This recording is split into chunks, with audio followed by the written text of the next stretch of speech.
विज्ञान भैरव तंत्र की इस सीरीज में वॉल्यूम 1 के दूसरे डिस्कोर्स में ओशो कहते हैं, पारंपरिक योग और तंत्र में क्या अंतर है? क्या वे एक ही हैं? तंत्र और योग मूल रूप से भिन्न हैं। दोनों का लक्ष्य एक ही है, हालांकि उनके मार्ग न केवल भिन्न हैं बल्कि विपरीत हैं। इसलिए इसे स्पष्ट रूप से समझना आवश्यक है। योग प्रक्रिया एक कार्य प्रणाली भी है, योग एक तकनीक भी है। तंत्र की तरह योग दर्शन नहीं, योग क्रिया, विधि और तकनीक पर निर्भर करता है। करने से भी योग में लीन हुआ जा सकता है, लेकिन प्रक्रिया अलग है। योग में संघर्ष करना पड़ता है, यह योद्धा का मार्ग है। तंत्र के मार्ग में बिल्कुल भी संघर्ष नहीं करना पड़ता, बल्कि इसके विपरीत लीन होना पड़ता है, लेकिन जागरूकता के साथ। योग के साथ दमन है, लेकिन तंत्र के साथ ऐसा नहीं है। तंत्र जागरूकता के साथ लीन होना है। तंत्र कहता है आप जो भी हैं परम सत्ता उसके विपरीत नहीं है। यह एक विकास है। आप परम सत्ता तक विकसित हो सकते हैं। आप और वास्तविकता के बीच कोई विरोध नहीं है, आप इसका हिस्सा हैं। इसलिए किसी संघर्ष, किसी टकराव, किसी विरोध की आवश्यकता नहीं है। आपको प्रकृति का उपयोग करना होगा। आपको अपने भीतर जो कुछ भी है उसका उपयोग करके उससे परे जाना होगा। योग में आपको उससे परे जाने के लिए स्वयं से संघर्ष करना पड़ता है। योग में संसार और मोक्ष, मुक्ति, आप जैसे हैं और आप जैसे हो सकते हैं, दो विपरीत बातें हैं। अपने भीतर के स्वरूप को दबाएं, उससे लड़ें, उसे विलीन कर दें, ताकि आप अपने भीतर के स्वरूप को प्राप्त कर सकें। योग में उससे परे जाना एक मृत्यु है। अपने वास्तविक स्वरूप के जन्म के लिए आपको मरना होगा। तंत्र की दृष्टि में योग एक गहरा आत्महत्या है। आपको अपने स्वाभाविक स्वरूप को मारना होगा, अपने शरीर को, अपनी सहज प्रवृत्तियों को, अपनी इच्छाओं को, सब कुछ। तंत्र कहता है कि स्वयं को वैसे ही स्वीकार करो जैसे तुम हो। यही गहरी स्वीकृति है। अपने और वास्तविकता के बीच, संसार और निर्वाण के बीच कोई अंतर ना पैदा करो, कोई अंतर पैदा ना करो। तंत्र के लिए अंतर नहीं, मृत्यु की आवश्यकता नहीं है। आपके पुनर्जन्म के लिए मृत्यु की आवश्यकता नहीं है, बल्कि एक पारगमन की आवश्यकता है। इस पारगमन के लिए स्वयं का उपयोग करें। उदाहरण के लिए, कामुकता मौजूद है, मूलभूत ऊर्जा, वह मूलभूत ऊर्जा जिसके साथ आप जन्म लेते हैं। आपके अस्तित्व और शरीर की मूलभूत कोशिकाएं कामुक होती हैं, इसलिए मानव मन कामुकता के इर्द गिर्द घूमता है। योग के लिए आपको इस ऊर्जा से लड़ना होगा। संघर्ष के माध्यम से आप अपने भीतर एक अलग केंद्र का निर्माण करते हैं।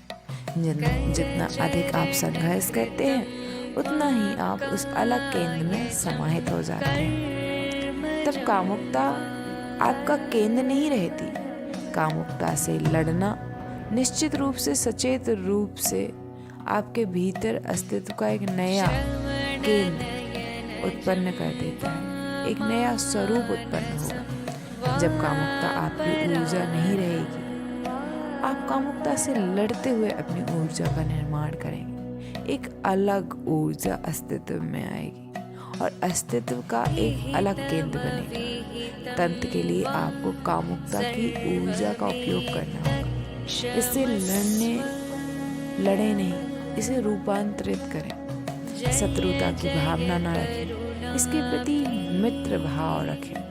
यह आपकी ही ऊर्जा है, यह बुरी नहीं है, यह हानिकारक नहीं है, यह ऊर्जा स्वाभाविक है। इसका उपयोग आपके लिए भी किया जा सकता है, आपके विरुद्ध भी। आप इसे अवरोध, बाधा या सीढ़ी बना सकते हैं। इसका उपयोग किया जा सकता है। सही उपयोग करने पर यह मित्र बन जाती है, गलत उपयोग करने पर यह शत्रु बन जाती है। लेकिन यह ना तो मित्र है और ना ही शत्रु। ऊर्जा स्वाभाविक है। जब सामान्य मनुष्य कामुकता का उपयोग करता है तो वह शत्रु बन जाती है और उसे नष्ट कर देती है। वह इसमें विलीन हो जाता है। योग इसके विपरीत दृष्टिकोण रखता है, सामान्य मन के विपरीत। सामान्य मन अपनी इच्छाओं से नष्ट हो रहा है, इसलिए योग कहता है कि इच्छा करना छोड़ दो, इच्छा रहित हो जाओ, इच्छा से लड़ो और अपने भीतर एक ऐसी समाधि बनाओ जो इच्छा रहित हो। तंत्र कहता है कि इच्छा के प्रति सजग रहो, उससे कोई संघर्ष न करो। पूरी चेतना के साथ इच्छा में विलीन हो जाओ और जब तुम पूरी चेतना के साथ इच्छा में विलीन हो जाते हो तो तुम उससे ऊपर उठ जाते हो। तुम उसमें हो और फिर भी उसमें नहीं हो। आप इससे गुजरते तो हैं लेकिन फिर भी एक बाहरी व्यक्ति ही बने रहते हैं। योग इतना आकर्षक इसलिए लगता है क्योंकि योग सामान्य मन के बिल्कुल विपरीत है। इसलिए सामान्य मन योग की भाषा समझ सकता है। आप जानते हैं कि कैसे कामुकता आपको नष्ट कर रही है, कैसे इसने आपको बर्बाद कर दिया है, कैसे आप एक गुलाम, एक कठपुतली की तरह इसके चारों ओर घूमते रहते हैं। यह आप अपने अनुभव से जानते हैं। इसलिए जब योग कहता है कि इससे लड़ो तो आप तुरंत इसकी भाषा समझ सकते हैं। यही योग का आकर्षण है, इसका सहज आकर्षण। तंत्र इतना सहज आकर्षक नहीं हो सकता, यह कठिन लगता है। कामुकता से अभिभूत हुए बिना उसमें कैसे प्रवेश करें, यौन क्रिया में सचेत रूप से पूरी जागरूकता के साथ कैसे रहें। सामान्य मन भयभीत हो जाता है, यह खतरनाक लगता है। ऐसा नहीं है कि यह वास्तव में खतरनाक है। कामुकता के बारे में आप जो कुछ भी जानते हैं वही आपके लिए खतरा पैदा करता है। आप खुद को जानते हैं, आप जानते हैं कि आप खुद को कैसे धोखा दे सकते हैं। आप अच्छी तरह जानते हैं कि आपका मन धूर्त है। आप कामुकता में हर चीज में डूब सकते हैं और खुद को यह धोखा दे सकते हैं कि आप पूरी जागरूकता के साथ आगे बढ़ रहे हैं। इसलिए आपको खतरा महसूस होता है। खतरा तंत्र में नहीं, खतरा आप में है। और योग का आकर्षण आपकी वजह से है, आपके साधारण मन की वजह से, आपके दबे हुए कामुक इच्छाओं से ग्रस्त मन की वजह से। क्योंकि साधारण मन यौन संबंध के प्रति स्वस्थ नहीं है, इसलिए योग आकर्षक लगता है। बेहतर मानवता के साथ स्वस्थ संबंध, यौन संबंध के साथ स्वाभाविक सामान्य स्थिति अलग होती है। हम सामान्य और स्वाभाविक नहीं हैं, हम पूरी तरह से असामान्य, अस्वस्थ, सचमुच पागल हैं। लेकिन क्योंकि हर कोई हमारे जैसा है इसलिए हम इसे कभी महसूस नहीं करते। पागलपन इतना सामान्य हो गया है कि पागल ना होना असामान्य लग सकता है। हमारे बीच बुद्ध भी असामान्य, यीशु भी असामान्य, वे हमारे अपने नहीं हैं। असामान्य होना ही एक बीमारी है। इसी सामान्य मानसिकता ने योग को आकर्षक बनाया है। यदि आप यौन संबंध को स्वाभाविक रूप से स्वीकार करते हैं बिना किसी दर्शन के, बिना किसी पक्ष या विपक्ष के।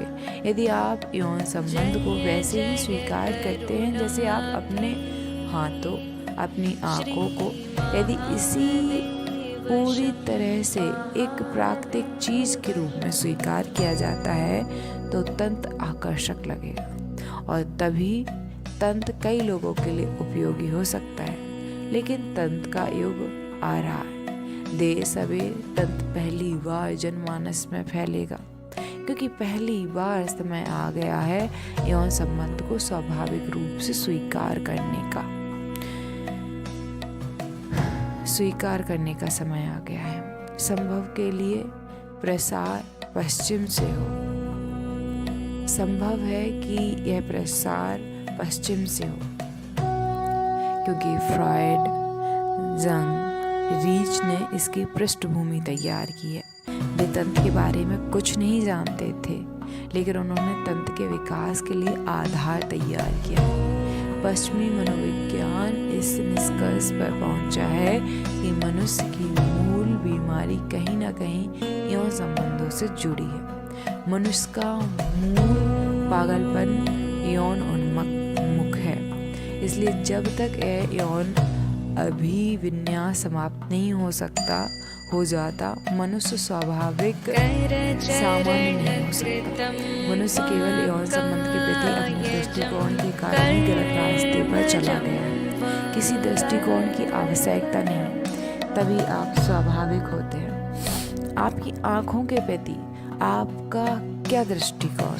क्या वे बुरी हैं या क्या आप अपनी आँखों के पक्ष में या विरोध में?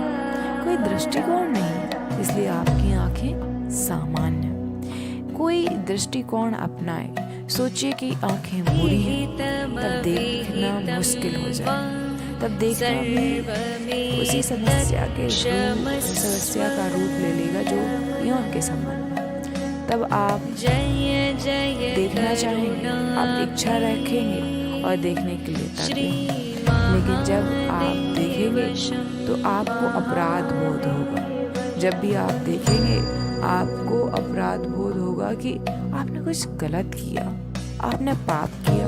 आप अपने देखने के साधन को ही नष्ट करना चाहेंगे। आप अपनी आँखों को नष्ट करना चाहेंगे, और जितना अधिक आप उन्हें नष्ट करना चाहेंगे उतना ही अधिक आप आँखों पर केंद्रित हो जाएंगे। तब आप एक बहुत ही बेतुकी गतिविधि शुरू कर देंगे। आप अधिक से अधिक देखना चाहेंगे, और साथ ही साथ आप अधिक से अधिक अपराध बोध महसूस करेंगे। यही बात यौन केंद्र के साथ हुई है। तंत्र कहता है आप जो भी हैं उसे स्वीकार करें। मूल बात यही है पूर्ण स्वीकृति, और केवल पूर्ण स्वीकृति से ही आप विकास कर सकते हैं। फिर अपनी सारी ऊर्जा का उपयोग करें। आप उनका उपयोग कैसे कर सकते हैं? उन्हें स्वीकार करें, फिर पता लगाएं कि ऊर्जा क्या है, कामुकता क्या है, यह घटना क्या है। हम इससे परिचित हैं। हम कामुकता के बारे में बहुत कुछ जानते हैं जो दूसरों ने हमें सिखाया है। हमने शायद कामुकता का अनुभव ही नहीं किया है, लेकिन अपराध बोध से भरे मन से, दमनकारी रवैये से, जल्दबाजी में, हड़बड़ी में, बोझ से मुक्त होने के लिए कुछ करना होगा। कामुकता प्रेम क्रिया नहीं। आप इसमें आनंदित नहीं होते, लेकिन आप इसे छोड़ भी नहीं सकते। जितना अधिक आप इसे छोड़ने का प्रयास करते हैं उतना ही यह आकर्षक हो जाता है। जितना अधिक आप इसे नकारना चाहते हैं उतना ही यह आपको आकर्षित करता है। आप इसे नकार नहीं सकते, लेकिन नकारने, नष्ट करने या यह रवैया उस मन, उस चेतना, उस संवेदनशीलता को ही नष्ट कर देता है जो इसे समझ सकती है। इसलिए कामुकता बिना संवेदनशीलता के चलती रहती है। आप इसे समझ नहीं सकते। केवल गहरी संवेदनशीलता ही किसी भी चीज को समझ सकती है। केवल एक गहरी भावना, उसमें गहराई से उतरना ही किसी भी चीज को समझ सकता है। आप कामुकता को तभी समझ सकते हैं जब आप उसमें उसी तरह उतरे जैसे एक कवि